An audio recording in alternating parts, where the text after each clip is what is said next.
नमस्कार मित्रों। 10 स्वदेश में आपका स्वागत है। 2025 आधा बीत गया। हाँ, 4-5 दिनों में जून भी खत्म हो जाएगा। लेकिन एक ऐसे व्यक्ति हैं जो इस साल के हर हफ्ते में न्यूज में रहे हैं, और वह है शशि थरूर साहब। अभी भी वह खबर में बने हुए हैं। मतलब समय कोई भी हो, थरूर जी को पता है कि न्यूज में कैसे रहा जाता है। और अब तो उनकी लड़ाई सीधे कांग्रेस अध्यक्ष से शुरू हो गई है। कटाक्ष के रूप में सही, लेकिन मल्लिकार्जुन खड़गे ने यह तो कही दिया कि कुछ लोगों के लिए प्रधानमंत्री मोदी पहले हैं और देश बाद में। इसको लेकर थरूर जी ने भी एक ट्वीट कर दिया, वो भी साहित्यिक अंदाज में, क्योंकि साहित्य के वह धनी माने जाते हैं, शब्दों का भी अंबार उनके पास है। ऐसे में उन्होंने कह दिया कि भाई हमारे पंख हैं, आसमान खुला है, अब चाहे जितना चाहे उड़ ले, कौन रोकने वाला है। अब इसको लेकर बातें स्पष्ट है कि थरूर जी ने एक तरीके से आलाकमान को संदेश दे दिया है कि मुझको रोकने का प्रयास मत किया जाए, आसमान खुला है, मैं कहीं भी जा सकता हूँ। अच्छा, इस समय क्यों न्यूज में बने हुए, पहले तो ये तो आप समझ लीजिए, वरना आप सोचेंगे मैं क्या बातें कर रहा हूँ। इस समय न्यूज में इसलिए है कि वह पहुंचे हैं रूस। अब निजी यात्रा है कि सरकारी, इसके विषय में तो कोई जानता नहीं है। लेकिन वहां जाकर वह रूस के ही लिबरल डेमोक्रेटिक पार्टी के व्यक्ति के साथ बात कर रहे हैं, वो भी फ्रेंच भाषा में। और इसमें भी पाकिस्तान को लेकर बात हो रही है। अब हुआ यह है कि रूस अगले साल एक आतंकवाद विरोधी सम्मेलन बनाना चाहता है, उसमें पाकिस्तान आमंत्रित है। थरूर जी पहुंचे, उन्होंने कह दिया कि भाई ये बताओ, जब आतंकवाद की बात कर रहे हो तो वहां पे पाकिस्तान बीच में कहां से आ गया। इस दुनिया में पाकिस्तान ही तो आतंकवाद की जननी है। आप जितने भी बड़े आतंकवादियों का नाम लीजिए, उसका कनेक्शन पाकिस्तान से मिल जाएगा। और नहीं मिला तो वह पाकिस्तान में इस समय रह रहा होगा। दुनिया के जितने बड़े आतंकवादी हैं, उनका सेफ पैसेज कौन है? पाकिस्तान है।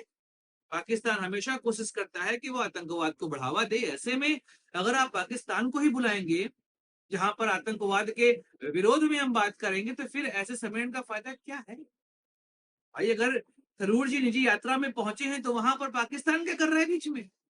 एक्चुअली हुआ ये कि शशि थरूर की मुलाकात अभी प्रधानमंत्री मोदी से हुई, और यह मुलाकात लगभग 1 घंटा चली।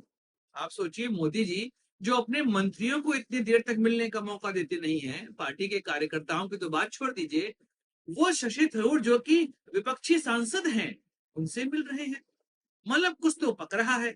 उसके बाद ऐसे स्टेटमेंट, और अभी आपने पढ़ा ही, एक उन्होंने लेख लिखा, उस लेख में उन्होंने प्रधानमंत्री मोदी को नेशनल एसेट बता दिया। अब इसको लेकर कांग्रेस के अंदर बहुत सारी बातें हुई, कांग्रेस इसका विरोध किया, यहां तक कि भाजपा, मतलब आप सोचिए, आयरनी ही है कि भाजपा एक कांग्रेस सांसद के लिखे लेख का समर्थन कर रही, उसको रिट्वीट कर रही है।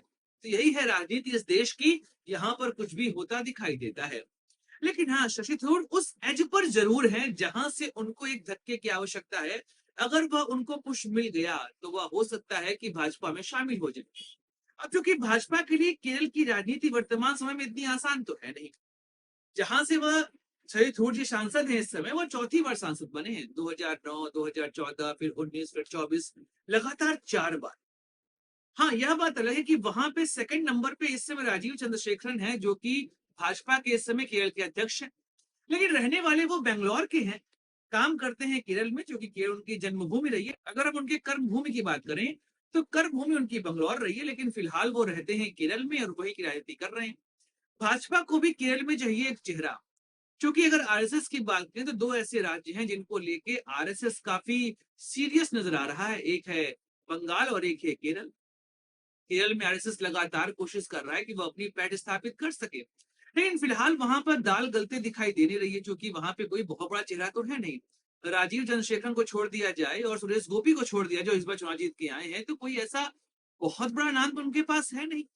और दक्षिण भारत में भी वर्तमान समय में भाजपा की सत्ता आंध्र प्रदेश में ही है, वो भी गठबंधन के रूप में। बाकी तो कर्नाटक भी यहां से जा चुका है। तेलंगाना में पार्टी भले अपना भविष्य देख रही है, लेकिन अभी इसमें भी 10 से 15 साल तो लग ही जाएंगे। कर्नाटक में हो सकता है कि अगली बार सत्ता में लौट आए, लेकिन सामाजिक समीकरण अभी कर्नाटक में भाजपा के समर्थन में हमको दिखाई दे तो रहा नहीं। लेकिन हाँ, केरल और तमिलनाडु दो ऐसे राज्य हैं जहां पर भाजपा ने अभी तक सरकार बनाई ही नहीं है। केरल में तो कोई मौका ही नहीं है जहां पर पार्टी ने अपने सांसद या विधायक तक वहां बनाए हो। इस बार सुरेश गोपी वहां पर सांसद बन गए हैं, यह पहली बार ऐसा हुआ कि कोई बीजेपी का सांसद वहां से बन के आया है। अदरवाइज तो कोई ऐसा व्यक्ति वहां पे रहा भी नहीं इसके पहले।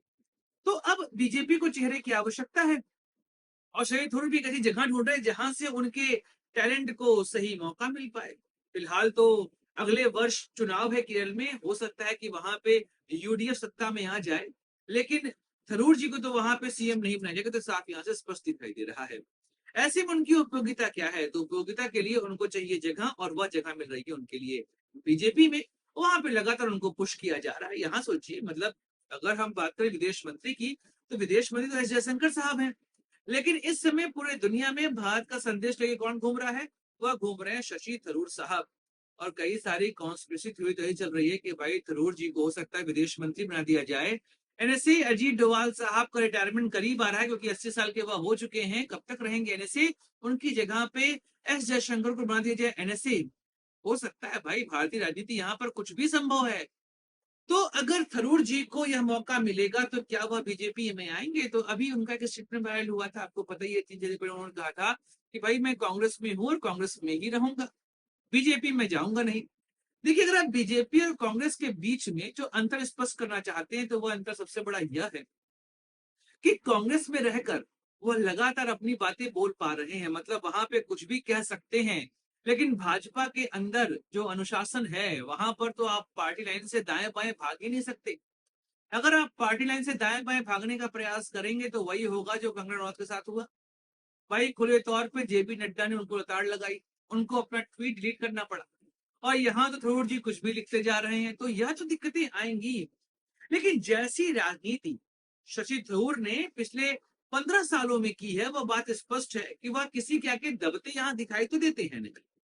उनको अपनी बात रखना आता है। आप यह समझिए कि इतनी ज्यादा दिक्कतें हो गई हैं, फिर भी अभी भी गांधी परिवार के किसी भी सदस्य ने खुलकर शशि थरूर के लिए कुछ भी नहीं कहा है, और ना शशि थरूर ने अभी तक गांधी परिवार के लिए कुछ भी कहा है।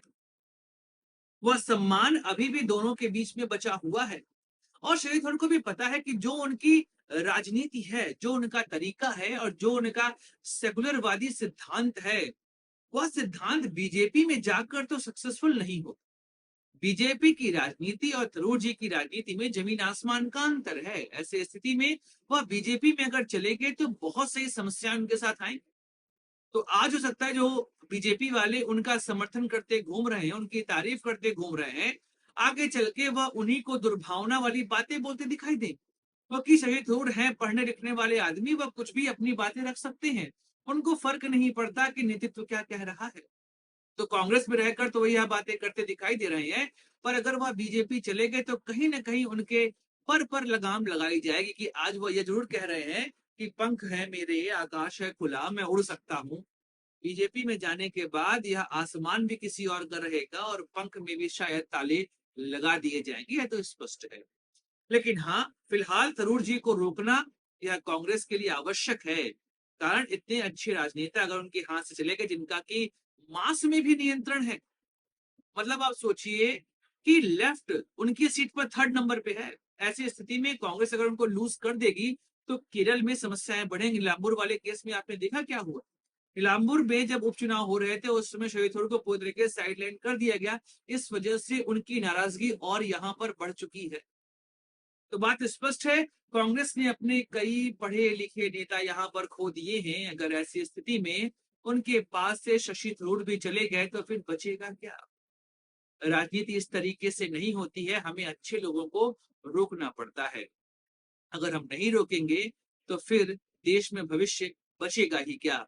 वैसे भी 2027 में मल्लिकार्जुन खड़गे का कार्यकाल समाप्त हो रहा है, तो बना दीजिए उनकी जगह पे अध्यक्ष। कौन मना कर रहा है? जब 2022 में अध्यक्ष पद का चुनाव हुआ था तो उसमें नामांकन तो भरा था इन्होंने। इस बार बना दीजिए उनको अध्यक्ष। एक अच्छे व्यक्ति हैं, हो सकता है कांग्रेस को नई सोच वह प्रोवाइड कर दे और उसकी वजह से कांग्रेस के दिन बहुर जाएं। अन्यथा तो 99 सीटें प्राप्त करके कांग्रेस खुद को जीता हुआ मानी चुकी है। दोस्तों, वीडियो समाप्त करते हैं, मिलेंगे अगले वीडियो में, चर्चा करेंगे किसी और मुद्दे की। अपने दोस्त सुधांशु को दीजिए इजाजत। Like share subscribe the channel. जय हिंद, वंदे मातरम, भारत माता की जय। दोस्तों, दस स्वदेश एक मंच है जहां पर हम निष्पक्ष पॉलिटिकल एनालिसिस करते हैं। अगर आपको हमारा पॉलिटिकल एनालिसिस पसंद आता है तो आप यूपीआई के माध्यम से हमारी मदद भी कर सकते हैं। बाकी हमारे चैनल को सब्सक्राइब करिए, वीडियो को लाइक करिए और वीडियो को शेयर जरूर करिए।